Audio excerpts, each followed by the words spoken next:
पुन्हा तुम्ही नव्याने फेक नरेटिव्ह फॅक्टरी सुरू केलेली आहे, ती आता उद्ध्वस्त करण्याकरता मी उभा आहे। एकूण विधानसभा निवडणुकीमध्ये मतदार होते 9,70,25,119। यापैकी मतदान झालं 6,10,40,88,195 म्हणजे 66.5%। सकाळी 7 ते 9 मध्ये 6.61% म्हणजे 64,13,360। सकाळी 9 ते 11 मध्ये 11.53% म्हणजे किती 1,11,86,996। सकाळी 11 ते दुपारी 1 मध्ये किती झालं 14% म्हणजे 1,36,22,327।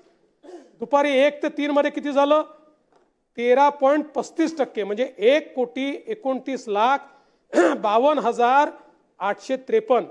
दुपारी 3 ते 5 मध्ये किती झालं 12.69% म्हणजे 1,23,12,488। सायंकाळी 5 ते 6 या वेळामध्ये 6 वाजेपूर्वी जेवढे लोक आतमध्ये येतात त्यांना सगळ्यांना आपण आत घेतो। आपल्याला कल्पना आहे अनेक ठिकाणी रात्री 8 वाजेपर्यंत त्या ठिकाणी पोलिंग चालतं। आता आपण जर बघितलं तर या वेळेमध्ये किती लोकांनी मतदान केलंय 75,97,067 लोकांनी। महाराष्ट्रात बूथ किती आहे 1 लाख बूथ आहेत, म्हणजे ॲव्हरेज एका बूथवर किती लोकांनी मतदान केलंय 75 लोकांनी मतदान केलेलं आहे। आणि आपण जर बघितलं तरी एकूण वाढ किती आहे, म्हणजे आपण जर 5 वाजेपर्यंतची आकडेवारी इलेक्शन कमिशन जाहीर करतं, त्याच्यानंतरची आकडेवारी ही दुसऱ्या दिवशी जाहीर होते आणि हे आज नाही आहे, आजपर्यंतच्या प्रत्येक निवडणुकीत हे झालेलं आहे। त्यामुळे 5 वाजेपर्यंत 58.22% होतं, अंतिम आकडेवारी आली 66 म्हणजे 7.83%नी हे मतदान या कालावधीमध्ये वाढलेलं आपल्याला पाहायला मिळत आहे।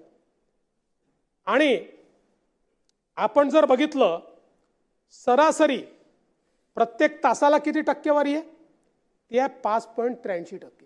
प्रत्येक तासाला 5.83%। सरासरी ताशी मतदान जवळपास 60 लाखाचं आहे। प्रति मिनिट मतदान हे जवळपास 98,000 97,103 एवढं मतदान प्रति ताशी झाले प्रति मिनिट झालेलं आहे। याचाच अर्थ एकूण जर आपण विचार केला तर याला पर्सेंटेजमध्ये जरी आपण विभागलं तरी देखील 6 वाजेनंतरचं मतदान किती असं आपण त्याचा एक हिशोब लावू सरासरीचा, तर ते केवळ या ठिकाणी 17 लाख आहे, 17 लाख।